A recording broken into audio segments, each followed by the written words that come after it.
सो hi everyone. इस video के अंदर हम chapter 18 of C A final IDT cover करेंगे which is inspection, search, seizure and arrest. तो इस चैप्टर में भी हम अपनी सेम अप्रोच रखेंगे। पहले हम एक बर्ड्स आई व्यू देखेंगे एंड बर्ड्स आई व्यू के बाद हम इसके सेक्शंस को देखना शुरू करेंगे।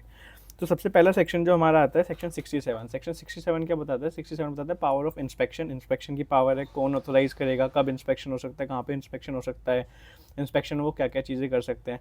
Then power of search, then power of seizure. उसके बाद हमारा नेक्स्ट सेक्शन आएगा सेक्शन 68। 68 हमें बताएगा तो 67 के अंदर आपने इंस्पेक्शन किया या फिर आपने जो सर्च किया वो किसी एक प्रमाइसिस का किया, प्लेस ऑफ बिजनेस का या अदर प्रमाइसिस का। बट लेकिन व्हाट सपोज मेरा जो गुड्स है वो कन्वेंस के थ्रू बाय रोड जा रहे हैं, तो उस कन्वेंस के इंस्पेक्शन के लिए कौन सा सेक्शन लगेगा? तो उसके इंस्पेक्शन के लिए सेक्शन 68 लगेगा। तो 68 में कवर है।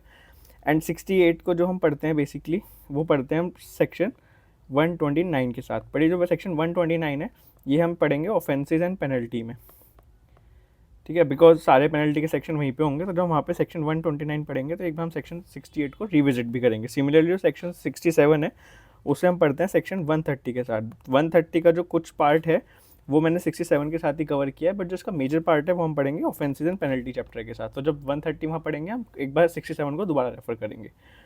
देन पावर ऑफ सेक्शन 69 क्या बोलता है? Power of arrest. So basically 67 में इंस्पेक्शन, सर्च, सीजर हुआ, 68 में कन्वेंस का इंस्पेक्शन हुआ। देन 69 बताता है कि अरेस्ट की पावर कैसे होंगी, क्या सेफ गार्ड्स होंगे, कौन अरेस्ट कर सकता है, कौन नहीं कर सकता, किस केसेस में अरेस्ट हो सकता है।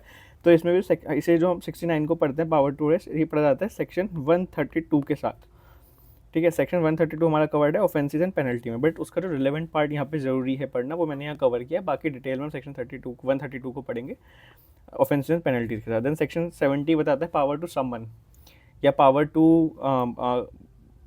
Ask person to produce document. So वो सेक्शन 70 के अंदर आता है। समन के कैसे बुला सकते हैं, क्या इंक्वायरी होगी, वो सब चीज़ें यहाँ आती है। देन सेक्शन 7 में आता है access to business premises. So section 71 जो है not 71 access to business premises general section है। किसी की बिजनेस प्रोमाइसिस में अगर आप जा रहे हो तो आपको परमिशन चाहिए। ऑन दी कॉन्ट्रेरी 67 एक स्पेसिफिक सेक्शन है जो कि पूरे इंस्पेक्शन की बात करता है। इसे हम डिटेल में देखेंगे दोनों का डिफरेंस क्या है। देन सेक्शन 72 के अंदर कुछ ऑफिसर्स लिस्टेड हैं सेंट्रल गवर्नमेंट के और स्टेट गवर्नमेंट के, जो कि असिस्ट करेंगे प्रॉपर ऑफिसर्स को जब वो अपने 67 टू 71 के फंक्शन डिस्चार्ज कर रहे हैं। तो let's go to the section. So first of all इस चैप्टर के लिए कोई भी अमेंडमेंट नहीं है, ना ही आपकी May 26 अटैम्प्ट के लिए और ना ही आपकी September 26 अटैम्प्ट के लिए। तो इस चैप्टर में जनरली अमेंडमेंट आती भी नहीं है एंड इन अटैम्प्ट के लिए तो है ही नहीं। तो ये जो पर्टिकुलर वीडियो है, ये जो नोट्स है, ये May 26 वाले स्टूडेंट्स और September 26 वाले student, both students without any issue refer कर सकते हो। कोई अमेंडमेंट लेक्चर वगैरह अलग से देखने की ज़रूरत नहीं है। So let's start. सबसे पहले सेक्शन 67 के अंदर हमने देखा था power of inspection, search and seizure आपके अंदर आता है। तो सबसे पहला क्वेश्चन जो आता है कि इंस्पेक्शन कौन ऑथोराइज कर सकता है प्लस इंस्पेक्शन कैरी आउट कौन करेगा। तो ऑथराइजेशन के लिए सेक्शन 67 बोलता है कि एक प्रॉपर ऑफिसर ऑथराइज करेगा। कौन प्रॉपर ऑफिसर की डेजिग्नेशन क्या होगी कि एटलीस्ट वो जॉइंट कमिश्नर होना चाहिए। So any person who is either a joint commissioner या वो जॉइंट कमिश्नर से ऊपर के लेवल का वो इंस्पेक्शन ऑथराइज कर सकता है अंडर सेक्शन 67। नाउ जो मेन क्वेश्चन आता है इसमें वो ये आता है कि सेक्शन 67 का इंस्पेक्शन कब हो सकता है, क्या कंडीशन है सेक्शन 67 का इंस्पेक्शन करने के लिए। तो ये बोलता है if they are reasons to believe होने चाहिए। तो what is reason to believe? तो सबसे पहले होता है रीजन टू सस्पेक्ट, उसके बाद सेकंड चीज़ आती है रीजन टू बिलीव, देन आता है आपका एविडेंस। तो सबसे नॉर्मल जो होता है वो ये होता है, मिड का ये होता है, सबसे स्ट्रॉन्ग ये होता है। तो जो आपका रीज़न टू बिलीव होता है, आपके पास कुछ सर्कमस्टेंशियल ऐसा रीजंस होने चाहिए जिसके बेसिस पे आप बिलीव कर सकते हो, that will qualify under reason to believe. Suspect में आपको सस्पिशन है तो भी क्वालिफाई होता है। एविडेंस में आपके पास स्ट्रॉन्ग एविडेंस होने चाहिए। तो जो सेक्शन 67 है इंस्पेक्शन वाला वो ट्रिगर हो जाता है अगर रीज़न टू बिलीव भी है। बट अगर सिर्फ सस्पेक्ट करने के सस्पिशन के रीज़न है तो 67 ट्रिगर नहीं होगा। प्लस आप पे रीज़न टू बिलीव सफिशिएंट है, एविडेंस होना सफिशिएंट, एविडेंस नहीं भी होगा बट अगर रीज़न टू बिलीव है तो भी आप 67 के अंदर इंस्पेक्शन कैरी आउट कर सकते हो। Now reason to believe what? ये बोलते हैं reason to believe that a taxable person has done one of the following. So एक टैक्सेबल पर्सन ने अगर इन चारों में से कुछ भी किया है तो उसके हम इंस्पेक्शन कर सकते हैं। सबसे पहले यहाँ पे इन्होंने रेफर किया टैक्सेबल पर्सन, तो it includes registered person as well as unregistered person. So हमने देखा था ऑडिट जो होता था हमारा 65 और 66 का, वो सिर्फ रजिस्टर्ड पर्सन का हो सकता है, बट जो सेक्शन 67 का इंस्पेक्शन है वो इवन अनरजिस्टर्ड पर्सन का भी हो सकता है, बिकॉज यहाँ पे जो इन्होंने वर्ड यूज़ किया वो टैक्सेबल पर्सन यूज़ किया, रजिस्टर्ड पर्सन यूज़ नहीं करा। अब देखते हैं कि क्या क्या एक्ट की बात कर रहे हैं। तो या तो उसने सप्रेस किया है, क्या सप्रेस किया है, any transaction of supply of goods और सर्विसेज, तो उसने कोई भी सप्लाई ऑफ गुड्स या सर्विस करी, उसके ट्रांजेक्शन को छुपाया है, सप्रेस किया है, तो उस केस में और ये मतलब ये प्रॉपर ऑफिसर के पास, जो कि एटलीस्ट जॉइंट कमिश्नर लेवल का ऑफिसर है, उसके पास ऐसे रीजंस टू बिलीव हैं कि उस टैक्सेबल पर्सन ने अपनी सप्लाई ऑफ गुड्स और सर्विस के ट्रांजेक्शन को सप्रेस किया है, या फिर उसने अपने किसी स्टॉक, जो उसके स्टॉक थे उन्हें सप्रेस, और जो उसके पास स्टॉक ऑफ गुड्स था उन्हें सप्रेस किया है, या फिर उसने जो उसका जितना आईटीसी का एंटाइटलमेंट था उसके एक्सेस में आईटीसी क्लेम किया है, या फिर उसने कोई भी सीजीएसटी एक्ट का प्रोविजन कॉन्ट्राविक्ट किया है but with the intent to evade tax. तो अगर मिस्टेकनली उससे कॉन्ट्रावीन हुआ है तो यहाँ पे फॉल नहीं करेगा, तो उसकी intent to evade tax division की इंटेंट थी, तभी वो यहाँ पे क्वालिफाई करेगा। तो अगर इन चारों में से कुछ भी उसने किया है, so any one of it, और ऐसा सोचने के, ऐसा बिलीव करने के रीजंस हैं जॉइंट कमिश्नर या उससे अपर ऑफिसर के पास, तो सेक्शन 67 के अंदर इंस्पेक्शन ऑर्डर कर सकता है, ऑथराइज कर सकता है। तो फर्स्ट सिचुएशन है। सेकंड कब वो इंस्पेक्शन ऑथराइज कर सकता है, तो वो बोलता है इफ एनी पर्सन, तो ऊपर टैक्सेबल पर्सन था, तो एनी पर्सन मतलब टैक्सेबल पर्सन के अलावा भी अगर कोई पर्सन है जो कि engage in transporting of goods है, या फिर ओनर और operator of a warehouse, godown और एनी अदर प्लेस है। सो बेसिकली ऊपर तो उन्होंने टैक्सेबल पर्सन करा है कवर, नीचे उन्होंने क्या बोला है, कोई भी पर्सन है जो कि या तो जो पर्टिकुलर गुड्स हैं उनका ट्रांसपोर्टेशन कर रहा है, या फिर वो एक गुड्स जो है वेयर हाउस, गोडाउन या फिर एनी अदर प्लेस पे स्टोर्ड है, एंड जो एनी अदर पर्सन है वो इस प्लेस का या तो ओनर है या ऑपरेटर है। सो बेसिकली या तो वो ट्रांसपोर्टर है या फिर वो ऐसे किसी वेयर हाउस का ओनर या ऑपरेटर है,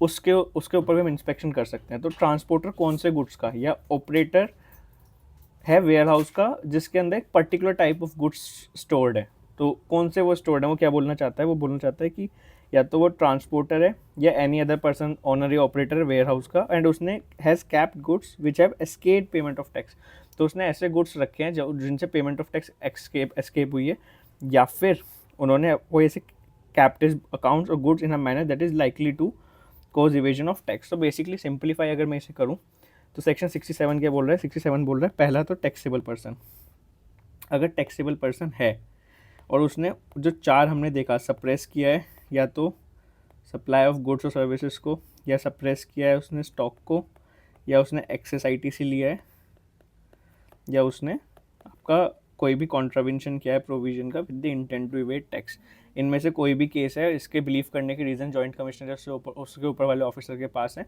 तो ही कैन ऑथराइज इंस्पेक्शन। दूसरे केस में वो क्या बोलते हैं कि एनी पर्सन मतलब अदर देन टैक्सेबल पर्सन, जो ऊपर का वर्ड है उस, तो इसमें क्या बोलते हैं, उसमें या तो ट्रांसपोर्टर ऑफ गुड्स हो सकता है, जो कि ट्रांसपोर्टर है, ट्रक वगैरह जो ट्रांसपोर्ट कराती है कंपनी वो ट्रांसपोर्टर है, या फिर वो ओनर है या ऑपरेटर है, किसका, या तो वेयर हाउस का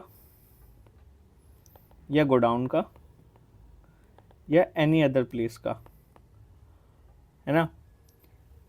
और इन लोगों ने क्या किया है, इन लोगों ने या तो कोई गुड्स अपने पास रखे हैं, हैज़ कैप्ट एनी गुड, जो कि एस्केप जिन्होंने किया है, जिन्हें टैक्स जिनके ऊपर लगना चाहिए था बट उन्होंने छुपाया है उससे, एस्केप टैक्स, या उनके पास कोई भी अकाउंट्स या कोई भी गुड्स उन्होंने इस तरीके से रखे हुए हैं जिससे लाइकली है, ऐसा लगता है कि वो टैक्स एस्केप करेंगे। सो उन केसेस में सेक्शन 67(1) का आपका इंस्पेक्शन ऑथराइज हो सकता है।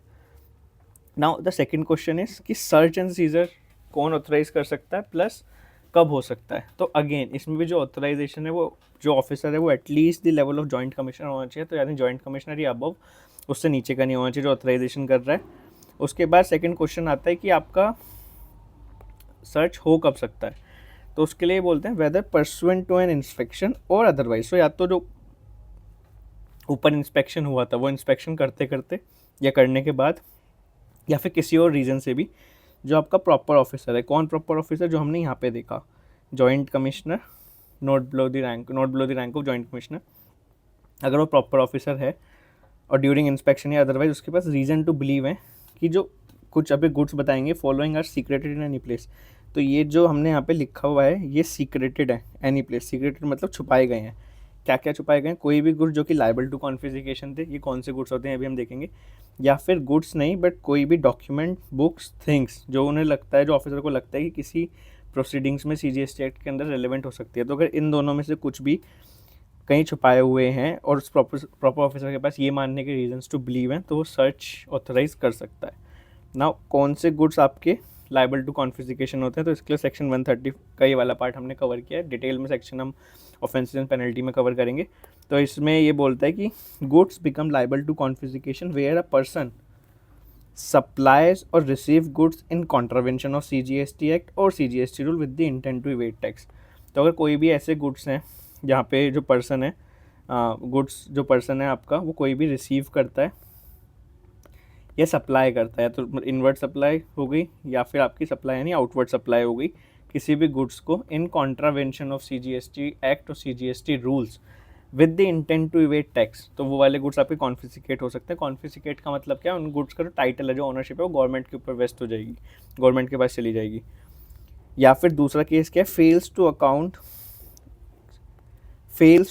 For goods on which tax is payable. तो कोई भी ऐसे गुड्स थे जिनके ऊपर टैक्स पेबल था बट वो फेल्स टू अकाउंट, यानी उन्होंने अपने स्टॉक में और अपने अकाउंटिंग में वो नहीं रिकॉर्ड कर पाया, उसने अनरिकॉर्डेड छोड़ दिए। या फिर supplies taxable goods without obtaining registration, तो कोई भी पर्सन टैक्सेबल गुड्स को सप्लाई कर रहा है विदाउट ऑब्टेनिंग रजिस्ट्रेशन, तो वो गुड्स आपके लाइबल टू कॉन्फिस्केशन है। या फिर जो वो पर्सन है वो कोई भी कॉन्ट्रावेंशन करता है CGST एक्ट का, CGST रूल का with the intent to evade tax, तो जो भी उसके पास गुड्स हैं वो लाइबल टू कॉन्फिस्केशन है। या फिर इस केस में, ये 5th वाला केस है, इसमें इन्होंने क्या कवर किया है कि मान लो मिस्टर एक्स है ना,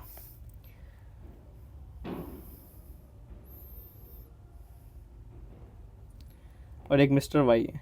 मिस्टर एक्स अपने गुड्स मिस्टर वाई के ट्रक में ट्रांसपोर्ट करा रहे हैं, तो मिस्टर एक्स ट्रांसपोर्टर हो गया। तो ये बोलता है ये जो ट्रांसपोर्टर है, जिस ट्रक में इसने अपने ये मिस्टर एक्स के गुड्स ट्रांसपोर्ट करें, ये ट्रक भी लाइबल टू कॉन्फिस्केशन हो जाएगा अगर ये गुड्स लाइबल टू कॉन्फिस्केशन थे। तो ये क्या बोलता है, यूजेस अ कन्वेंस और to transport goods in contravention of CGST act SGST rule unless the owner of conveyance proves lack of knowledge. तो मिस्टर एक्स जो अपने गुड्स ट्रांसपोर्ट करता है मिस्टर वाई के ट्रक में इन कॉन्ट्रावेंशन ऑफ CGST एक्ट और CGST rules, in that case ये provision बोलता है कि जो ट्रक है वो भी कॉन्फिस्केट हो जाएगा। लेकिन अगर मिस्टर वाई ये प्रूव कर देता है कि उन्हें पता ही नहीं था कि मिस्टर एक्स कोई ऐसे गुड्स को ट्रांसपोर्ट कर रहा है या फिर इन कॉन्ट्रावेंशन ऑफ गुड्स ट्रांसपोर्ट कर रहा है, तो उस केस में नहीं होगा, बट इन जनरल केस हो जाएगा। So this is goods liable to confiscation, से बहुत डिटेल में हम करेंगे ऑफेंसेस एंड पेनल्टी के साथ। देन एक जनरल फिर हम पढ़ते हैं कि हमने पढ़ा सर्च एंड सीजर की पावर क्या है, कब सर्च एंड सीजर हो सकता है। तो एक जो चीज़ आती है इसमें फिर आती है कि सर्च और सीजर का मतलब क्या होता है। सर्च का मतलब, ये दोनों कहीं डिफाइंड नहीं है, जनरल ज्यूरिस्प्रूडेंस बेसिस पे इनका मीनिंग आता है। तो सबसे पहले जो आपका आता है सर्च, ये बोलता है it means examining a place, person, vehicle, object carefully to find something concealed और to discover evidence of an offence. तो कुछ नहीं, मतलब आप कोई भी प्लेस को, पर्सन को, व्हीकल को या ऑब्जेक्ट को केयरफुली एग्जामिन कर रहे हो। किस लिए एग्जामिन कर रहे हो, या तो आपको कुछ ऐसी चीज़ मिल जाए जो छुपाई गई है, या फिर कोई आपको एविडेंस मिल जाए किसी ऑफेंस का। सीजर क्या होता है, सीजर भी GST में डिफाइंड नहीं है। It means taking custody of property under legal authority usually without the owners consent. तो बेसिकली फिजिकल कस्टडी, आपने गुड्स की फिजिकल कस्टडी अपने अंदर ले लिए। ओनरशिप अभी भी टैक्स पेयर के पास ही रहेगी, ओनरशिप कॉन्फिस्केशन में जाती है, सीजर में नहीं जाती। Goods, property, books, records, computer, any other material relevant to proceeding और इन्वेस्टिगेशन में भी सीज। तो ये हमने ऊपर भी देखा था। नाउ द नेक्स्ट क्वेश्चन आता है जो पावर रेड कर रहा है, यानी रेड मतलब सर्च, जो भी आपका ऑफिसर सर्च कर रहा है उसकी क्या क्या पावर्स हैं ड्यूरिंग द सर्च।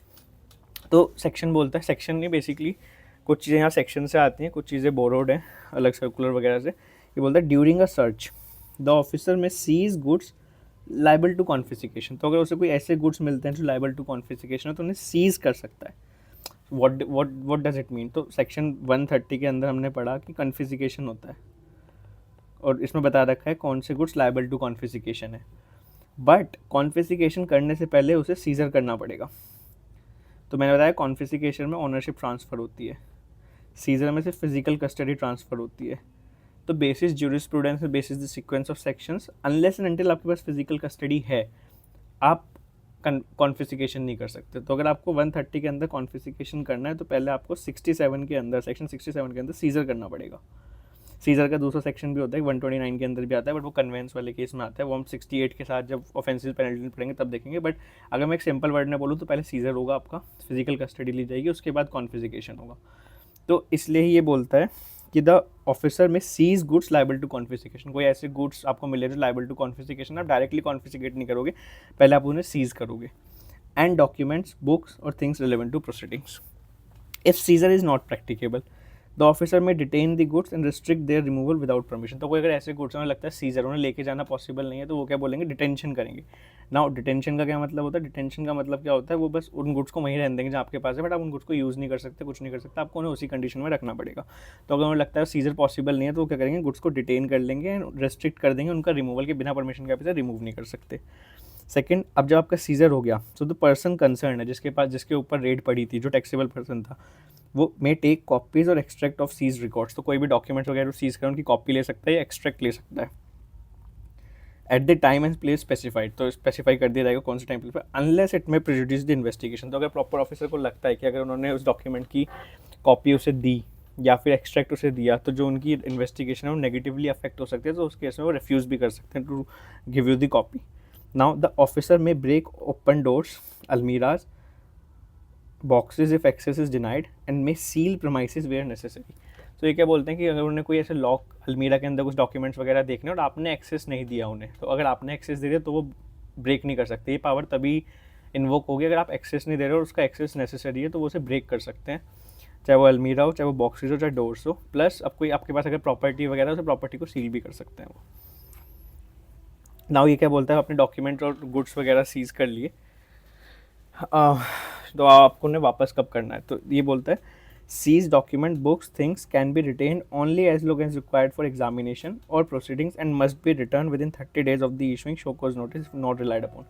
तो बेसिकली क्या होता है, जब आप इंस्पेक्शन, आपकी सर्च हुई, रेड पड़ी, आपके गुड्स के सीजर हो गए, सब कुछ हो गया, अब वो लोग क्या करेंगे, अब वो वापस जाएंगे एंड वो 74 के अंदर का या 73 का आपको नोटिस देंगे, शो कॉज नोटिस, कि आपने ये पूरी प्रोसीडिंग हुई है और हम एडजुडिकेशन कर रहे हैं। तो जो वो शोकोज नोटिस आएगा, उस शोकोज नोटिस के अंदर सीजर के अंदर डॉक्यूमेंट या वो सब उन्होंने उठाए हैं, वो उन डॉक्यूमेंट्स के बेसिस पे डिमांड निकालेंगे। तो एक बार अगर आपने शोकोज नोटिस दिया और कोई पर्टिकुलर डॉक्यूमेंट ऐसे हैं जिनके ऊपर आपने शोकोज नोटिस में रिलाई नहीं किया है, मतलब जो डॉक्यूमेंट्स यूज़ नहीं हुए हैं टू इशू शोकोज नोटिस, उन डॉक्यूमेंट्स को आपको शोकोज नोटिस इशू करने के विद इन 30 days के अंदर टैक्स पेयर को वापस करना पड़ेगा। ये सेक्शन नॉर्मली ये बात बोलता है।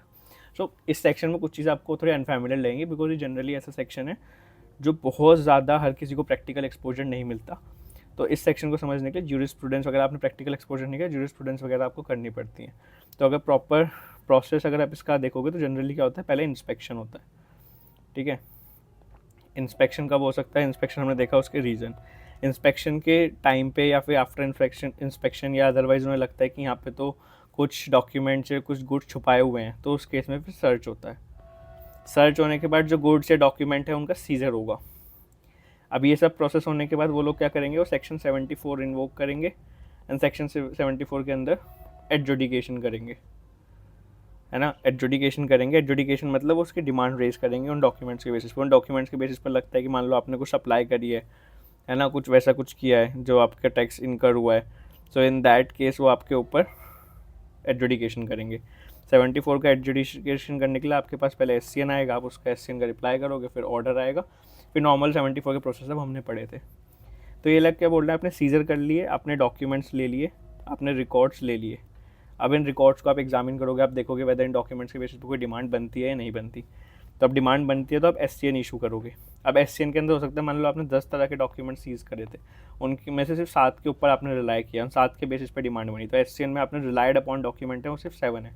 तो जो रिमेनिंग 3 डॉक्यूमेंट है, तो ये बोलते हैं जिस दिन आपने SCN दिया है उसके विद इन 30 days के अंदर आपको ये रिमेनिंग 3 डॉक्यूमेंट जिनके ऊपर आपने SCN में रिलाई नहीं करें, आपको वापस करना पड़ेगा टैक्स पेयर को। नाउ आपने गुड्स कॉन्फिस्केट अगर कर लिए तो वो रिलीज़ कैसे होंगे, तो इनका ना 130 के अंदर भी हम डिटेल में पढ़ेंगे। 130 में क्या होता है एक बार यहाँ पे देख लेते हैं। तो ये क्या बोलते हैं, सीज गुड्स जो आपके हैं उन्हें आप प्रोविजनली रिलीज़ करा सकते हो ऑन एग्जीक्यूशन ऑफ बॉन्ड और प्रिस्क्राइब सिक्योरिटी, या तो आप बॉन्ड एग्जीक्यूट कर दो प्रिस्क्राइब सिक्योरिटी के साथ, या फिर on payment of applicable tax, interest and penalty, या फिर आप सीधा टैक्स इंटरेस्ट पेनल्टी जो भी बनता है वो पे कर दो और आप प्रोविजनली रिलीज़ करा सकते हो। उसके बाद जो आपके गुड्स सीज हुए, अगर उसके 6 month के अंदर SCN इशू नहीं हुआ तो जो गुड्स हैं सारे के सारे वो ऑफिसर को रिटर्न करने पड़ेंगे। एंड ये जो 6 मंथ का पीरियड है ये एक्सटेंड हो सकता है by another 6 month on sufficient cause. Then disposal of goods, तो कुछ गुड्स ऐसे हो सकते हैं जो पेरिशेबल हों, हजार्डियस हों या डेप्रिशिएटिंग गुड्स हों फॉर डिस्पोजल। तो इसमें सेंट्रल गवर्नमेंट नोटिफाई करेगी कि ये गुड्स के केस में प्रॉपर ऑफिसर एक इन्वेंट्री बनाएगा और उन गुड्स को डिस्पोज ऑफ कर सकता है, बेच सकता है, ताकि उनकी वैल्यू डेप्रिशिएट ना हो with time, timely process recovery हो जाए। देन अब लीगल फ्रेमवर्क क्या होगा सर्च कंडक्ट करते टाइम, तो ये बोलते हैं जो आपका कोड ऑफ क्रिमिनल प्रोसीजर होगा वो एप्लीकेबल होगा, उसके अकॉर्डेंस में सर्च होगी। टू बी प्रिसाइज सेक्शन 100 के अंदर सर्च का प्रोसीजर दिया हुआ है, CRP सेक्शन 100। तो एक बार ये देख लेते हैं मैं क्या बोलता है। तो ये बोलता है no search of premises should be carried out without a valid search warrant issued by the proper. Search warrant क्या होता है, कुछ नहीं होता। हमने 67 के अंदर अभी हमने पढ़ा था कि कौन ऑफिसर ऑथराइज कर सकता है, तो जॉइंट कमिश्नर या उससे ऊपर का पर्सन ऑथराइज कर सकता है। जो वो ऑथराइज करेगा वही आपका सर्च वारंट होता है, वो ऑथराइजेशन लेटर या जो बना के देगा वही आपका सर्च वारंट होता है, उसके बिना आप लोग सर्च नहीं कर सकते। उसके बाद जनरली क्या होता है, जो आपकी इंस्पेक्शन वगैरह होता है या आपका सर्च होता है, अगर ये मान लो आपके रेजिडेंस पे हो रही है, आपके घर पे हो रही है, तो साथ में एक लेडी ऑफिसर का होना बहुत ज़रूरी, मतलब मैंडेटरी है। देन जब ऑफिसर उस लोकेशन में पहुंचेंगे जहाँ पे सर्च होना है, इंस्पेक्शन होना है, तो सबसे पहले अपना ID कार्ड दिखाएंगे और अपनी आइडेंटिटी शो करेंगे, जिस जो प्रोमाइसिस का जहाँ पे आप रेड करने गए हो वहाँ का इंचार्ज जो है उससे। सेकेंड, सर्च स्टार्ट करने से पहले आप सबसे पहले पर्सन इंचार्ज जो प्रोमाइसिस का है उसे सर्च वारंट दिखाएंगे। सर्च वारंट के ऊपर उसके सिग्नेचर लेंगे, प्लस उसके अलावा 2 इंडिपेंडेंट विटनेसेस के भी सिग्नेचर लेंगे। देन जो सर्च होगी वो in the presence of at least 2 independent witness होगी। आप 2 इंडिपेंडेंट विटनेस की प्रेजेंस में सर्च करेंगे। उसके बाद जो विटनेस हैं, जो आपके विटनेस आएंगे उन्हें आप पहले ब्रीफ करोगे कि क्या पर्पस है सर्च का, क्यों सर्च हो रही है यहाँ पे। प्लस उसके बाद आपकी सर्च होगी, उससे पहले जो ऑफिसर हैं ये जो विटनेसेस हैं उनकी पर्सनल सर्च भी होगी। तो जो पर्सन इंचार्ज ऑफ प्रोमाइसिस है वो उन्हें पर्सनल सर्च करेगा कि उनके पास कुछ वैसा मटेरियल तो नहीं है, कुछ फैब्रिकेटेड ऐसा ना हो कि वो कुछ ला के मटेरियल खुद से लग रहे हैं और बाद में बोले मेरा मटेरियल था। जैसे आपने मूवीज़ वगैरह में देखा होगा कि नारकोटिक्स वाले डिपार्टमेंट जाके क्या करते हैं, वहाँ पे जब उन्हें अरेस्ट करना होता है खुद से ड्रग्स छुपा देते हैं, बाद में बोलते हैं हमें ड्रग मिला है। मूवीज़ वगैरह में अगर आपने देखा होगा तो सिमिलर चीज़, ऐसा कुछ इंसिडेंट्स ना हो, इस वजह से पर्सनल सर्च का यहाँ पे प्रोविज़न है। देन एक बार सर्च कंप्लीट हो जाएगी तो ऑफिसर एंड विटनेस जो है वो दोबारा पर्सनल सर्च कराएंगे, अपनी खुद की चेकिंग कराएंगे, बिकॉज उन्होंने कुछ चोरी तो नहीं किया है, कुछ उस तरीके का केसेस तो नहीं है। उसके बाद सर्च के बाद एक डॉक्यूमेंट बनता है पंचनामा, जिसे मज़ार भी बोलते हैं। उसके अंदर क्या होता है, बेसिकली डिटेल ऑफ प्रोसीडिंग होती है कि हम आए थे इस टाइम से इस टाइम तक सर्च चली, यही ऑफिसर थे, ये सब होगा। एंड लिस्ट ऑफ गुड्स या डॉक्यूमेंट जो भी सीज करें उनकी एक लिस्ट आती है।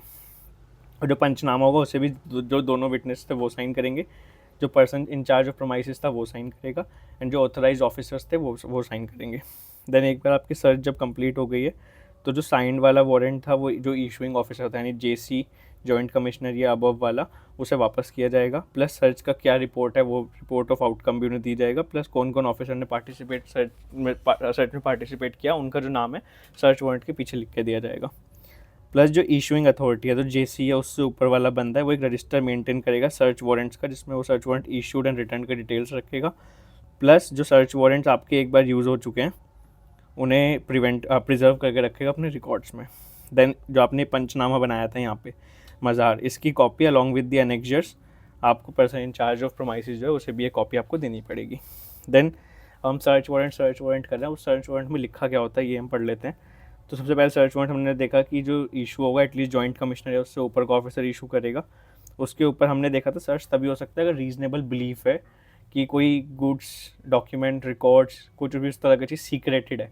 तो जो रीज़न टू बिलीव है, वो रीज़न टू बिलीव क्या रीज़न टू बिलीव था, सर्च वारंट के ऊपर ये लिखा हुआ होगा। प्लस सर्च वारंट में लिखा होगा कौन से नेचर का आपने एक्ट के अंदर क्या वायलेशन किया है। यहाँ पे एक्ट आएगा, इसे मैं ठीक कर दूँगा। उसके बाद आपकी प्रेमाइसेस जो सर्च होनी है वो कौन सी प्रेमाइसेस है उसका नाम सर्च वारंट पे आएगा। ऑथराइज्ड ऑफिसर सर्च करेगा उसकी name and designation, plus issuing officer यानी JC है अबव वाला जो ऑफिसर है जिसने इशू किया है सर्च वारंट, उसका नेम, डेजिग्नेशन, सील आएगी। Plus date and place of issue आएगा, सीरियल नंबर आएगा, वैलिडिटी पीरियड आएगा कि 1 दिन 2 दिन या कितने टाइम के लिए वैलिड है आपका।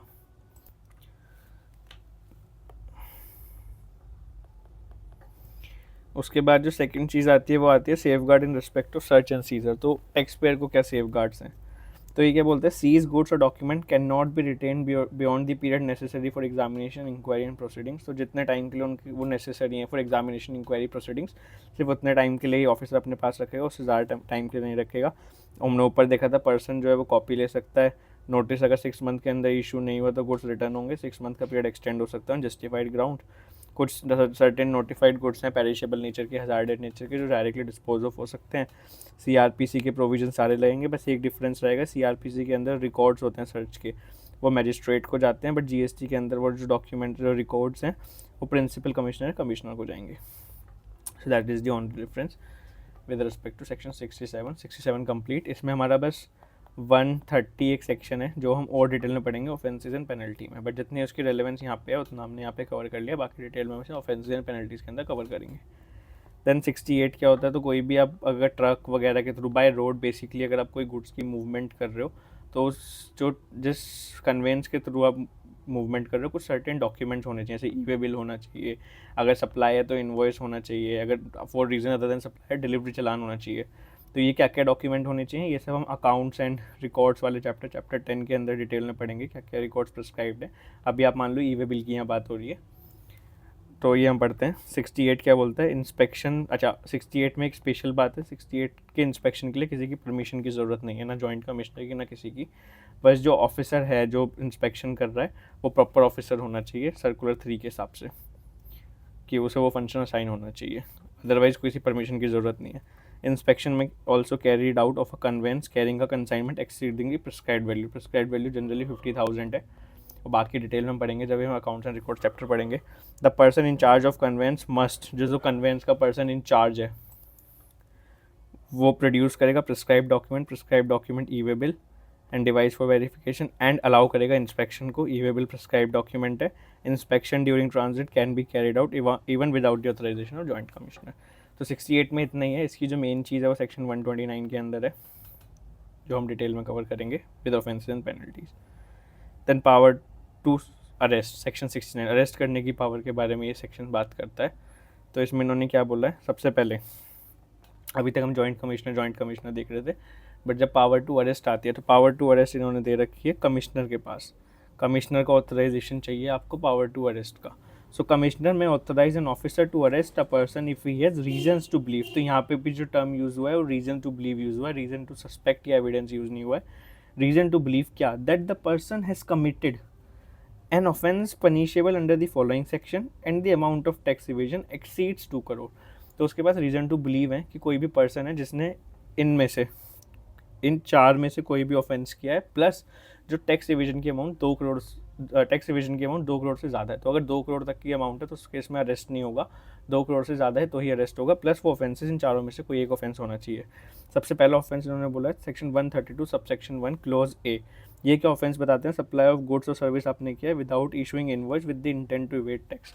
तो आपने क्या किया, इनवॉइस इशू कर दिया बट आपने एक्चुअल कोई supply and goods and services नहीं करी है with the intent of, sorry आपने इनवॉइस इशू नहीं करा, आपने गुड्स सप्लाई कर दी, गुड्स से सर्विस सप्लाई कर दी, बट आपने उसका इनवॉइस इशू नहीं करा with the intent to evade tax बचाने के लिए। या फिर दूसरा ऑफेंस है सेक्शन 132 सबसेक्शन 1 क्लॉज बी। ये क्या बोलता है, आपने issuing invoice without actual supply leading to a wrongful ITC और रिफंड। तो आपने इनवॉइस इशू कर दिया, fake invoice basically, without actual supply. आपने सप्लाई तो किया ही नहीं था बट आपने फिर भी इनवॉइस इशू कर दिया, किस लिए, लीडिंग टू रॉन्गफुल आईटीसी और रिफंड। तो आपके उस इनवॉइस इशू होने की वजह से आईटीसी सामने वाले ने क्लेम कर लिया, सामने वाले ने रिफंड ले लिया। इसका एक बहुत बढ़िया एग्जांपल मेरे पास है कैसे ट्रिगर होता है। तो एक आपको बताते हैं कि लेट्स सपोज कोई होटल चेन है ABC होटल्स, ठीक है, और एक हमारा प्लेटफॉर्म है लेट्स सपोज XYZ समझ लो, जैसे हमारा MMT मेक माई ट्रिप होता है, ऐसा कोई प्लेटफॉर्म है। ABC होटल्स क्या कर रहा था, ABC होटल्स अपने रूम जो था उसकी बुकिंग MMT पोर्टल पे कराता था, MMT के पोर्टल पे XYZ के पोर्टल पे अपनी बुकिंग कराता था, और अल्टीमेटली इस पोर्टल पे अल्टीमेट कस्टमर आपके बुकिंग कर रहे होते थे। तो टेक्निकली यहाँ पे होटल्स कस्टमर को सर्विस दे रहा था, B2C सर्विस, ठीक है। लेकिन यहाँ होटल्स के सिस्टम में क्या था, इनके SAP सिस्टम में क्या था, एक गलती हुई और उसके वजह से क्या हुआ, जो यहाँ पे XYZ पोर्टल था जिसके थ्रू ये ट्रांजेक्शन कर रहे थे, SAP ने कस्टमर GSTN में XYZ पोर्टल का GSTN कैच कर लिया। तो जितने भी इन्वॉइस इनके इस कस्टमर के लिए बन रहे थे, यानी जितने भी रूम के लिए बन रहे थे, सारे जो इन्वॉइस बन रहे थे वो XYZ पोर्टल के नाम पे बन रहे थे। सारा क्रेडिट XYZ के 2A में रिफ्लेक्ट कर रहा था, ठीक है। बट XYZ क्या कर रहा था, XYZ ने तो कभी इनसे कोई परचेज करी नहीं और इन्होंने भी कोई XYZ को सप्लाई नहीं करी, तो XYZ इस पर ITC नहीं ले रहा था। केस क्या आया, केस ये आया कि ABC होटल्स ने इन्वॉइस इशू करें, invoice issue to XYZ without actual supply. तो यहाँ XYZ को कोई एक्चुअल सप्लाई तो करी नहीं होटल्स ने, बट उसने इन्वॉइस इशू कर दी, चाहे गलती से की है बट कर दी। तो क्या 132 के अंदर पेनल्टी और प्रोसिक्यूशन वाले प्रोविजन के ऊपर लगेंगे? तो उसमें ये क्या क्या डिसाइड हुआ, क्या केस हुआ कि अब इसमें ना वो जो लैंग्वेज लिखता है वो लिखता है लेडिंग टू रॉन्गफुल ITC। आपने इन्वॉइस इशू किया प्लस उस पर ITC भी क्लेम किया रेसिपेंट ने, तभी आप यहाँ पे आते हो।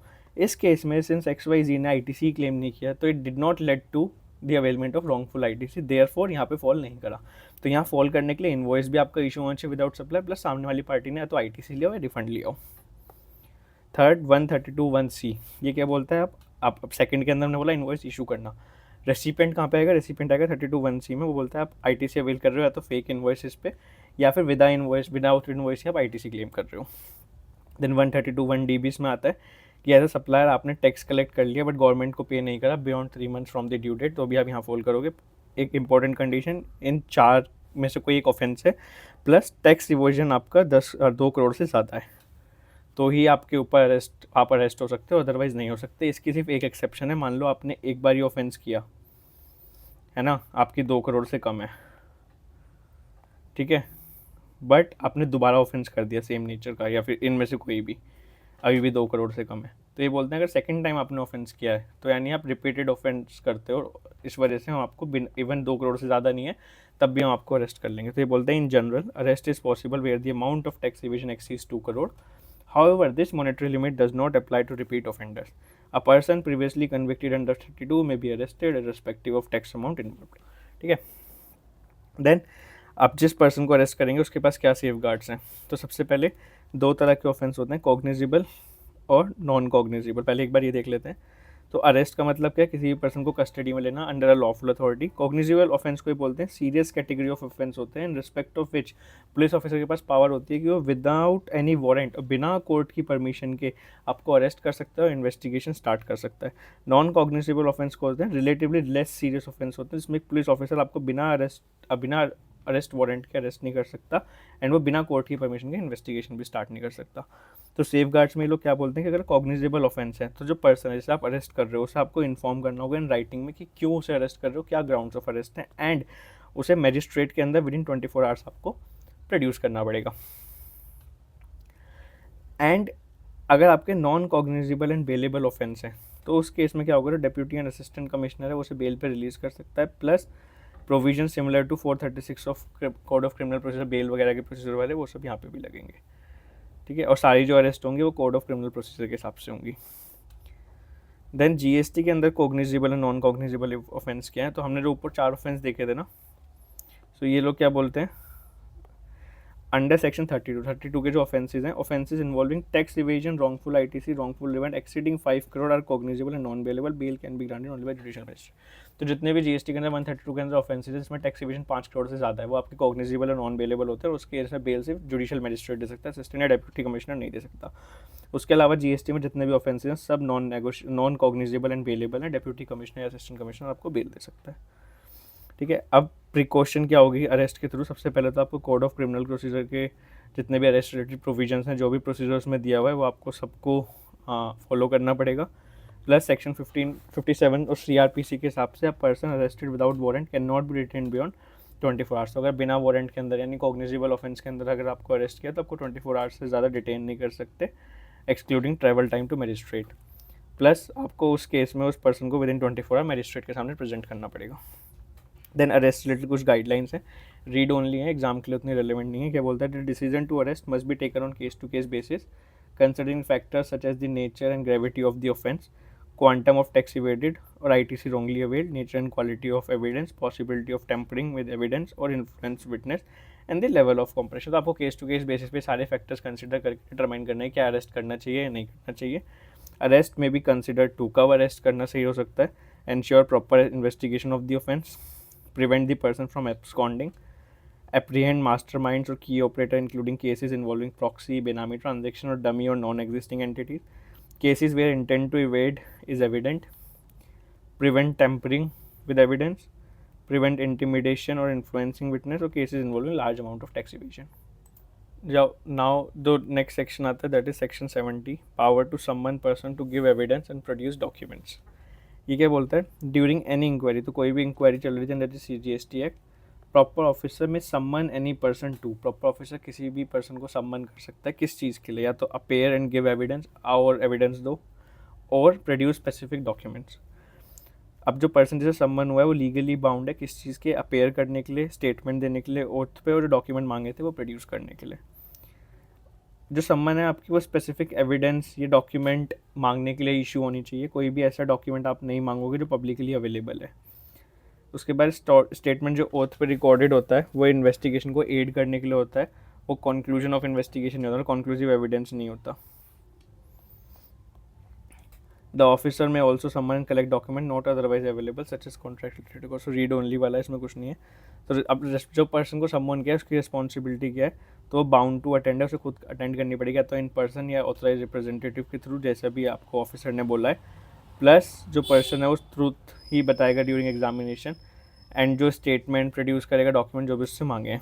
देन अगर वो नहीं आता है क्या, तो क्या आपके कॉन्सिक्वेंसेज होंगे, जैसे सम्मन किया अगर वो प्रेजेंट नहीं होता है तो क्या कॉन्सिक्वेंसेज होंगे. तो सबसे पहले जितने भी ये सम्मन होती है deemed to be judicial proceedings होती हैं, तो अगर आप इन सम्मन से कंप्लाई नहीं करते तो ये आपको ऑफेंस होता है, पेनल्टी लगेगी IPC के अंदर भी, जो कि अब भारतीय दंड संहिता हो गया, इंडियन पीनल कोड, और GST लॉ के अंदर भी.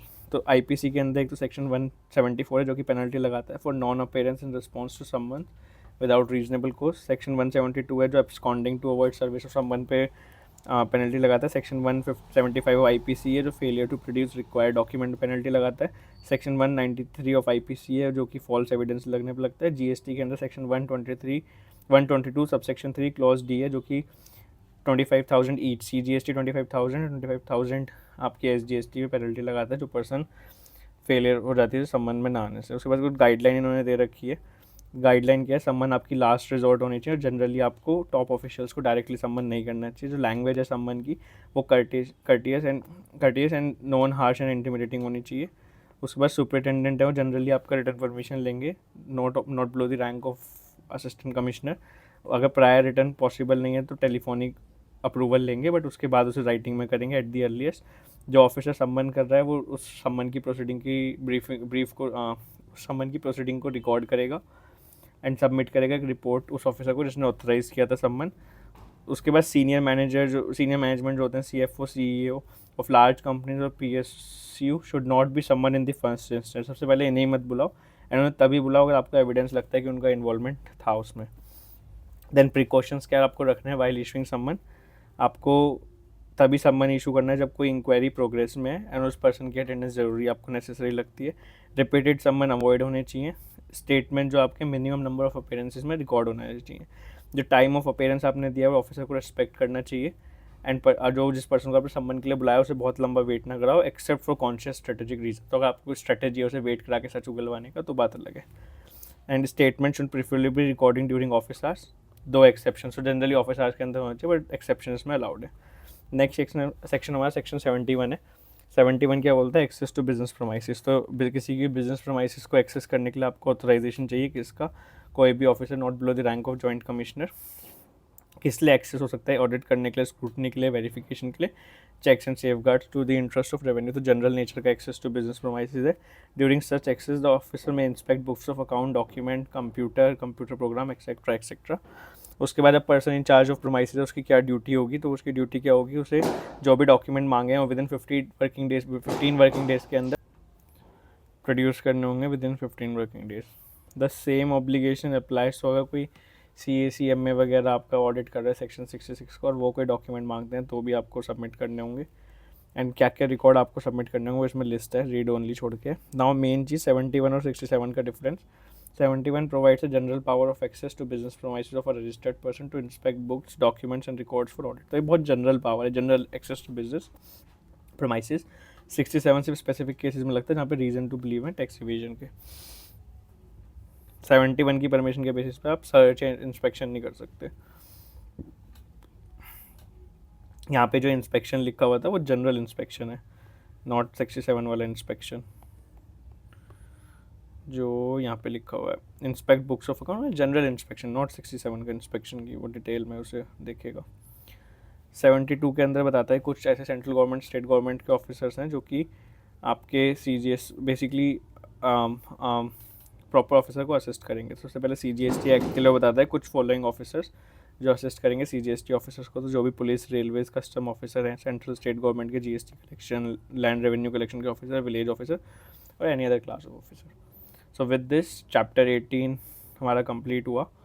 सो अभी तक हमने इनपुट टैक्स क्रेडिट कवर कर लिया है। चैप्टर 17 हमारा कवर हो गया, असेसमेंट ऑडिट। चैप्टर 18 हमारा कवर हो गया है। हम चैप्टर 19 कवर करेंगे, demands and recovery, in the next video. So that's it, thank you for watching, stay tuned for next videos.